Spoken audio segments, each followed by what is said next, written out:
What's up, everybody? Welcome into the Phillip Jordan Show. I am your host, Phillip Jordan, Flash World College Football and 96.9 The Legend in Dothan, Alabama. Round in-studio host and producer, Dothan Woods Football.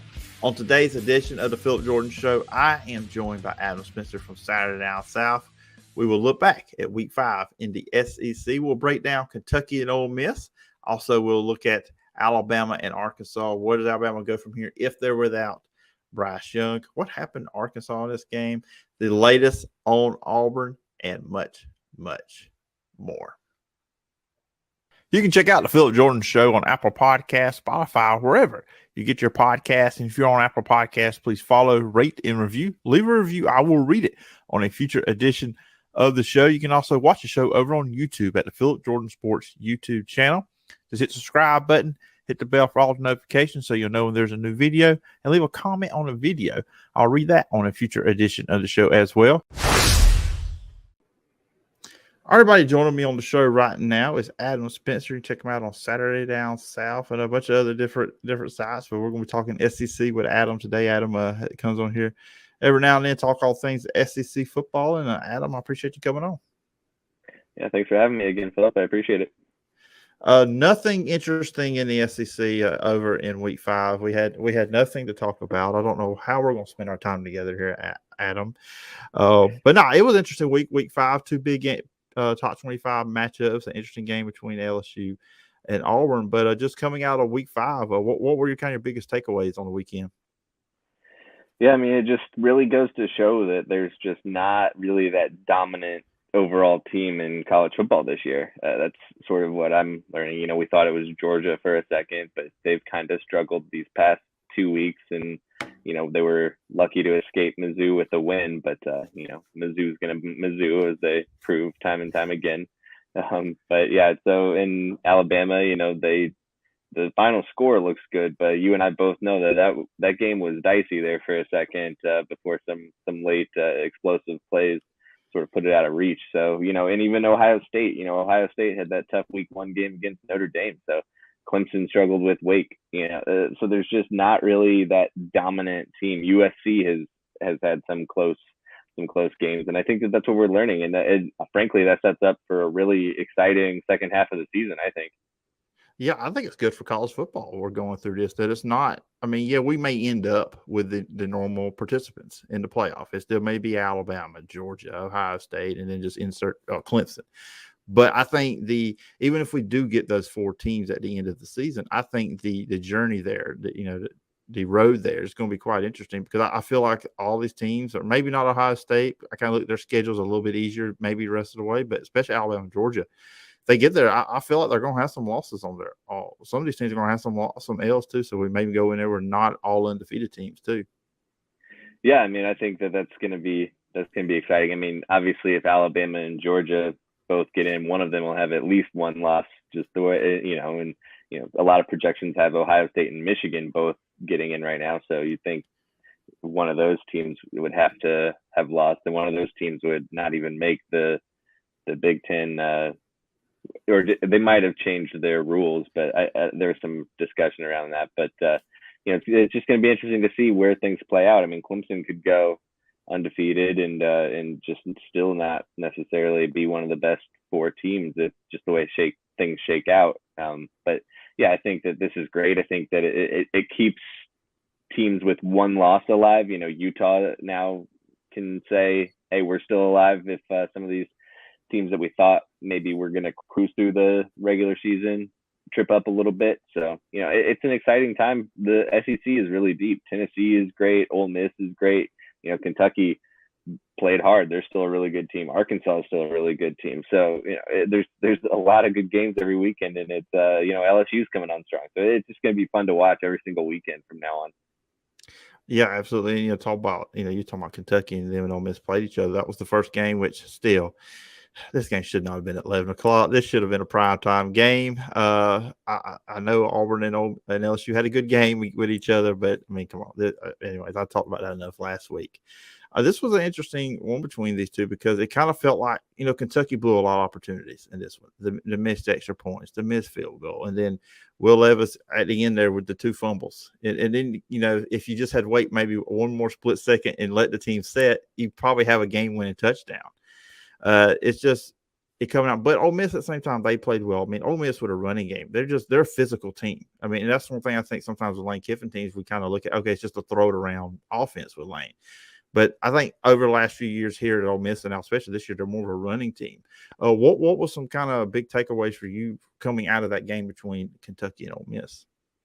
Yeah, I mean, I think that was just an off day for Will Levis, and it's just unfortunate because they hyped him up so much at the start of the broadcast, and then he just had a bad day. I think he's still a really, really good quarterback, and I think he's gonna be one of the best in the SEC when all is said and done. But it was a rough day for him. The playmakers are still developing. They couldn't really get the ball to Dane Key that much. And that's a credit to the Ole Miss defense. I mean, that's where Ole Miss has really improved. Like holding Kentucky, even with the missed kicks and even with the fumbles and stuff, to hold Kentucky to 19 points, like that's not what we've seen Ole Miss do. And like it's a defense and running. They've always been a good running team. They were one of the top 2 or 3 in the SEC last year, if not the best rushing offense in the SEC last year. But they haven't really missed a beat, and it's been credit to Lane Kiffin. He replaced both of his coordinators this offseason, and now they're still chugging right along. So the Lane train is probably the best train that we've got in the country right now, with some of the struggles going on with Amtrak and stuff. But it's fun to see Lane Kiffin. It's fun to see Lane Kiffin just be able to win these games different ways with different players. And Jackson Dart's only going to get better as he continues to run the offense, and that's a scary thought. And that's the thing with Ole Miss. I mean, we talk about, again, their offense, the running game, the pass game, but just the improvement year by year by their defense. Because this first year, they were one of the worst defenses in the SEC, one of the worst defenses in all of college football, especially at the Power 5 level. And now we look at them. Now we go into games saying, okay, this defense is going to hold an opponent where maybe the offense doesn't play their best game, which they played well offensively against Kentucky, but not their best game. But like you said, to hold Kentucky to 19 points, who has explosive players at wide receiver. So, I mean, it's really, to me, been impressive what they've done as a program, improving the defense side of the ball over these 3 years he's been there. Yeah, and I think that we're seeing that that's what you can do with the transfer portal. Like, there's so many impactful players that he scooped out of the portal that are contributing both in that running game. That running back room is, it's got Ulysses Bentley in there. It's got Zach Evans in there. Both of those guys came from other schools. The defense is loaded with transfers. And over at Missouri, the defense was a joke last year. Drinkwitz hits the portal, and now it's a serviceable SEC defense. And so that's sort of what we're seeing. And nobody played the transfer portal better than Lane Kiffin, so that bodes well moving forward. The Portal King is what is been thrown out there with him. Oh, and last on this game too with Kentucky, it was a return of Christopher Rodriguez. Did you see an improvement out of the running game from Kentucky? Because it actually been struggling. I mean, I know the offensive line had been struggling too, but did it seemed like it was a little bit better to me, but did it seem like it was better to you? Yeah, I mean, it was definitely a little bit better with Rodriguez in there. I memean, he's one of the hardest runners you're ever going to see. Like, that dude just is looking for contact. He'll run you over 2 times on the same play. He lives for contact, and he was fresh in that game too. Let's not forget that everybody's got a month of wear and tear on them, and he's coming in fresh as a daisy this year. So, that was. I do think that the bigger issue with the Kentucky running game is the offensive line, but that we'll see that continue to improve. They had to replace a few people on that offensive line this offseason. So as they continue to grow together, then that's only going to help. And obviously having Chris Rodriguez back, makes some mistakes look a little bit better than maybe they have with other guys back there taking handoffs. You talked about the Alabama-Arkansas game with going into I was looking forward to this game between these two. I think if somebody just looked at the score from Saturday, 49-26, okay, Alabama must have dominated. Yes and no. They came out fast, and then, of course, the Bryce Young injury, which was the big story of the whole game, and got Nick Saban agitated with the sideline reporter at CBS with the questions. But then Arkansas came back, and then, we saw Alabama do what they do. Just this game too, and I guess it's interesting. We're day to day. That's what Nick Saban is saying about Bryce Young right now. Uh, what do you see out of this Alabama team, especially moving forward, if he's not there? Yeah, I mean, I think we're going to get a heavy dose of Jahmyr Gibbs. I mean, I think we saw him really have a breakout game, especially down the stretch there once Bryce Young was out. And, it's just Jalen Milroe. I mean, he comes in as the backup quarterback. Let's not forget he was like a highly recruited 4-star guy, if not a 5-star guy too. He's got some elite speed from the quarterback position. He just brings a different dynamic, and trying to stop Jahmyr Gibbs and Jalen Milroe in the running game is just going to be almost impossible for teams. So it's going to be.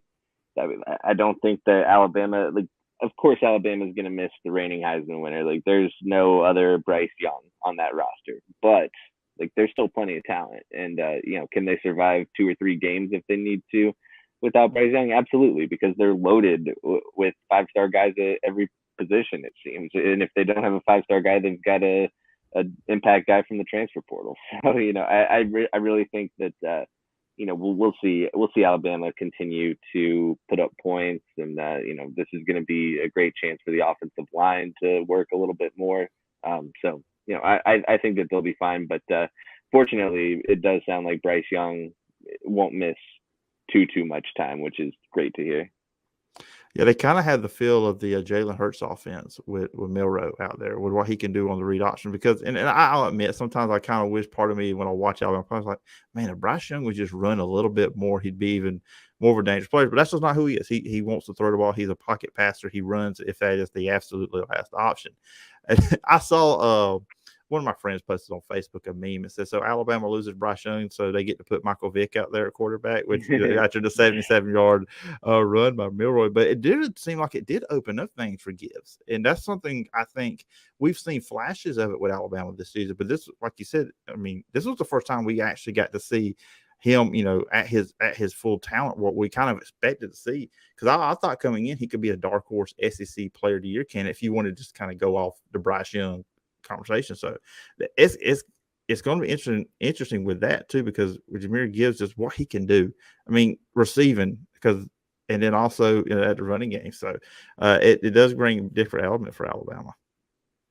Yeah, and I think that now that they have some tape, these opponents are gonna get a little bit acquainted with Milroe and what he can do. But the talent's there. The SEC speed is definitely there. Gibbs is going to be the benefit of, not being the sole focus of the running game, because like you said, Bryce Young is hesitant to take off and run sometimes. So, so teams know that if the ball is being run out of the backfield, it's going to be from Gibbs. But now they don't know, now there's a little more danger quarterback pulling those read option plays and keeping it himself. So, that's going to be interesting to see how teams try to stop it. And, Nick Saban's calling Bryce's injury day to day. So we'll see if it, now teams have to prepare for not only the reigning Heisman winner, but also the guy who can run the ball like a Lamar Jackson, Michael Vick Jr. type. So, just a bevy of weapons at Alabama, just like always. They'll be fine. Yeah, it's like, oh, good. They have somebody else back there at quarterback that's even more dangerous now with his legs. He maybe not be the passer, but he can just take off and go 70 yards at any moment and beat us. With Arkansas and going in, look, I'm not counting A&M game because A&M passing the ball, that's just not their forte in that game. But going in before that week, Arkansas give it up 3 straight opponents, 300 yards. And defensively, it seemed like while Arkansas's the best team in the SEC get to the quarterback so far. And you've got Sanders and Bumper Pool there. The secondary is a really weakness, and I felt like in the first half, or at least when Bryce Young, when they got it 21-0, Alabama took advantage of that. What were some things for you when you saw out of Arkansas that went wrong for them in this game, especially early on? Yeah, I mean, they were just making some uncharacteristic mistakes for a Barry Odom coach defense, but that was just Alabama really making a statement too. They still want to show that they're the number one team, and they did enough to convince voters of that this year or this week. So yeah, it's just tough to stop Alabama. But like I was way more impressed with the comeback that they mounted to cut it to, I think 28-23, I think it was at one point, and Mm. that was really impressive to see that they didn't get down on themselves after 28-7 or whatever it was, and just kept fighting because and then obviously Alabama took an emotional hit when Bryce Young went down, and he was still on the sideline being active with his teammates and stuff to try to really, I think, try to lessen the impact of that a little bit. But Alabama was stunned for a bit without its leader, but then it's just you have to try to stop Alabama for 60 minutes, and that's a task that not many teams can do. So that's why they pulled away a little bit late, and then now Arkansas is dealing with a little bit of an injury to KJ Jefferson, it sounds like, too. Yeah, absolutely, and that's not good for him 'cause he's the engine that makes the go on that offense, and really, when you look at the game, 28-23, they had Alabama, on a 3rd and 15. Bumper Pool missed that tackle on Milrow, and then he goes for 70 yards. You just think in that moment, going back, if you just make the stop, you make Alabama punt. Arkansas had all the momentum. The crowd was there. It's just amazing how that game the comeback, but if that play goes a different way, we could be talking about a whole different ballgame just with the momentum that Arkansas had at that moment. Yeah, and I still think that Arkansas is one of the better teams in the SEC. They're 3-2, 1-2 in SEC play. That was like they just make too many mistakes to be like a truly elite team. So yeah, it's the KJ Jefferson fumble against A&M last week, and then they just make a little bit too many mistakes, and you got to play. Sam Pittman nailed it in the build up to that game. He was saying Alabama's like piranhas. You make a mistake and they'll devour you. So and they didn't play a perfect game, and that's why they lost. And that's what you got to do to beat Alabama, and that's what the next team that plays Alabama is going to have to do, and the next team and the next team, and we'll see if anybody can actually do it. Yeah, you talk about Georgia earlier playing Missouri, and I'll be honest with you. I went into Saturday saying, okay, I got certain games I know I'm going to have on one of the screens. That was not one of them because I just went into it. I was like, okay, they struggled with what happened with Auburn. I feel like Georgia out of Kent State, they probably got woke up. You said, okay, we can't sleepwalk again. Take care of business. That's not what happened. I mean, Missouri probably not, they're probably thinking to themselves, we should have beat Georgia. We had them down and then we let them come back. But I'll just very simple on this. You've seen Georgia first 3 weeks. They look like the unbeatable team. Like they had no flaws. But the last 2 weeks, Kent State and against Missouri, they've made mistakes. They've turnovers. They've looked sloppy. They've looked sluggish. Do you think is this just a thing where maybe Georgia just has looked sluggish and they are that team we saw the first 3 weeks, or do you think there are some signs of concern for the Georgia Bulldogs? I think that obviously there are areas that they can improve. I think that this team really they're going to miss Jalen Carter in the middle of that defense.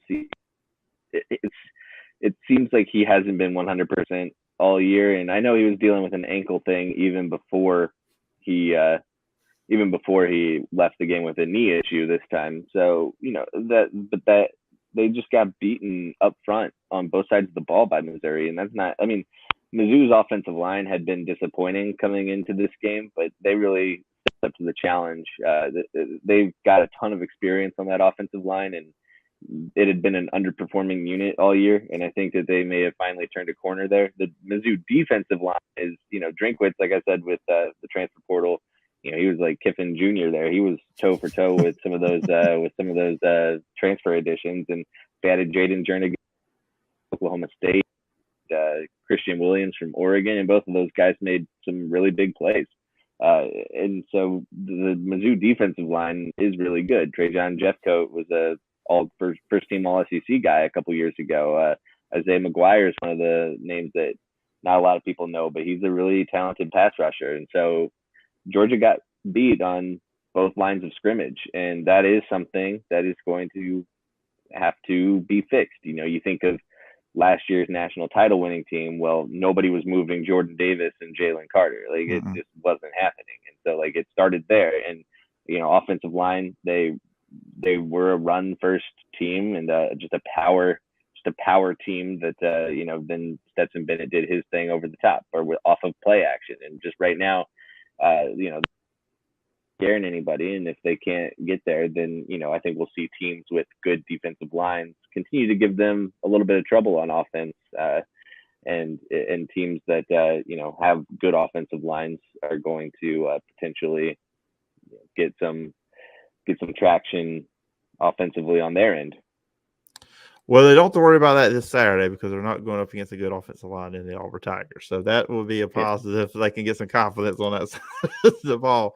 But they are going up against a good defensive line. Auburn does have true. that. I'll give them that. So yes, they'll probably get a 20-point lead early in the game, and then they'll fall apart in the second half like Auburn tends to do. And that's kind of what we go next at the Auburn LSU game. It was kind of like rinse and repeat with Brian Harsin, get a big lead and they blow it. I mean, everybody's put out the stats, how many points they scored in the second half of games.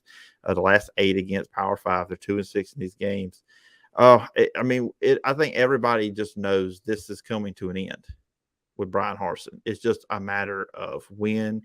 I feel like the best time will be the bye week when it comes up in 2 weeks after the Ole Miss game. Just coming out of this game, your thoughts on LSU too, but just your overall thoughts on this game with the Harsin situation.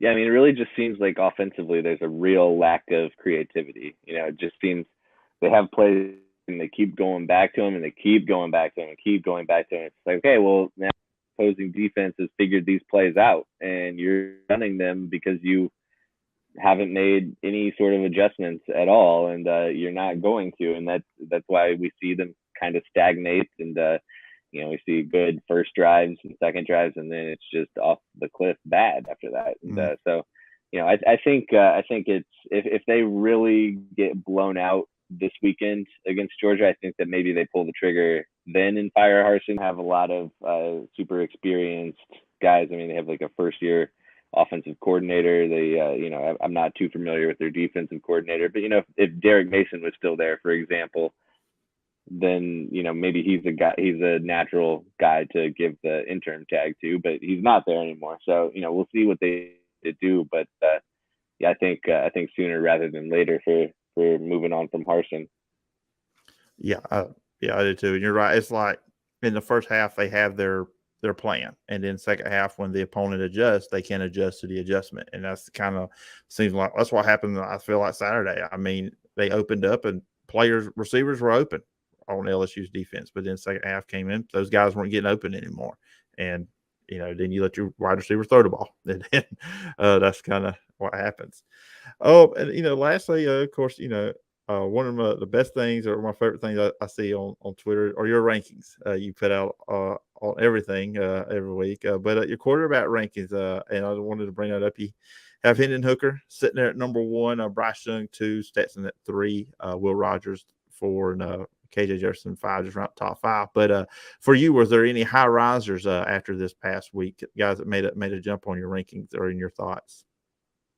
Yeah, I mean, Hendon Hooker obviously took over the top spot from Bryce Young, and I mean, maybe that's temporary. I don't know. We'll have to see how serious Bryce Young's shoulder injury is. We'll see, how many games, if any, he misses and stuff. So that's one that I think was, and like I really like Hendon Hooker, and I have for a long time. He's been at number 2 pretty much all year there. He takes care of the ball, which is very important. That's why Jaden Daniels has risen up so much. He can make plays with his legs. He's at number 6 right now. He can make plays with his legs. He doesn't throw interceptions. He hasn't yet. And he didn't have the best overall passing numbers at all by any means against Auburn, but he also didn't put the team in a position to lose, and that's really important. I saw a little bit more from Brady Cook this past week. He made some throws. He had some good runs against Georgia, and that's not an easy. Obviously, that's not an easy offense or defense to look good against. So he rose from 13 to 11. So not too crazy, but and then Will Rogers made a jump too. I mean, just he struggled at LSU, but that's a tough place to play. And ever since then, and even before that game, he's just been lights out. This is what we were sort of expecting from year 3 in the air raid, and now he's really living up to the expectations, and it's gonna be interesting to see if he can. We know he's gonna throw the ball a ton, but can he throw the ball a ton in wins? And that's what they'll face a good test this coming weekend when Arkansas comes to town. So that's a battle for the number 4 spot in the power rankings. Yeah, and just over on Hendon Hooker in Tennessee, as we close out here, a really big couple of weeks for them. Obviously, they play LSU this week, but the Alabama game, that's going to be. We'll say they get through LSU. They do beat the LSU this Saturday at 11. I'm just looking ahead to when they play Alabama the next week. That I would assume you would think they're both undefeated. Game day is going to be in Knoxville, and that's a 2:30 CBS game Central Time. So I'm looking forward to that in a couple weeks because that's just going to be a hot environment, and really could be the best opportunity Tennessee's had in a very long time to end that streak. Yeah, it's going to be interesting to see what the status is of Cedric Tillman. He's out. He had that surgery to try to return a little bit quicker, but I don't know necessarily what the timetable is for that. So, Brew McCoy looks really good the other week, just stepping into that kind of that top receiver role there for the Vols. And if they can continue to Hendon Hooker's make plays, he's gonna make plays with his arms, he's gonna make plays with his legs. If he can stay healthy and he can continue distributing the ball even without Cedric Tillman, then yeah, that's a really scary thought for opponents. And I really think that they will take care of business. That's an early kickoff at LSU, which fans are really, really mad about. But and with Georgia Auburn getting the CBS primetime spot, it's like, yeah, why couldn't Tennessee? But CBS might be looking ahead to that Alabama or Alabama Tennessee game too. So they might be like, well, we're gonna take Tennessee that week. So we'll see what happens, but they can't get caught looking ahead. But I think that this team has too much experience to really do that. I'm still expecting a good game, but I think that they take care of business, and Hendon Hooker continues to play well. Yeah, I kind of fear we're going to see a football version of a sacrifice this Saturday at Athens with Brian Harsin and the Auburn Tigers when that one is over with. But Adam, I appreciate you coming on the show. It's always fun talking all things SEC football with you. If the listeners and viewers want to follow you online, where can they find you? I'm at Adam Spencer 4 on Twitter. So yeah, follow me there, and you can get my QB rankings firsthand. All right, everybody do it. Everybody give Adam a follow. Other great stuff too. The quarterback rankings, all the other great stuff he puts out over there. And Adam, once again, appreciate it. And I look forward to talking again sometime down the road. Yeah, sounds good. Thanks for having me. All right, everybody, and that's going to do it for this edition of the Phillip Jordan Show. Once again, thanks to Adam Spencer for being on today's podcast. Check him out. Check out all the great stuff he does with Saturday Down South and much more. All the rankings he puts on Twitter are pretty cool and awesome as well. That's going to do it for today's show. Be back tomorrow morning. I will be joined by Matt Marshall from the Orlando Sentinel. We will be looking back at Florida State, Wake Forest, look ahead to Florida State, NC State, and also just talk about the ACC, and there's a little bit of Sunbelt talk mixed in as well. Remember, you can follow me on social media at PJordanSEC. The podcast is available on all your favorite podcast platforms, Apple Podcasts, Spotify, wherever you get your podcasts. If you're on Apple Podcasts, please follow, rate, and review. Leave a review. I will read it on a future edition of the show.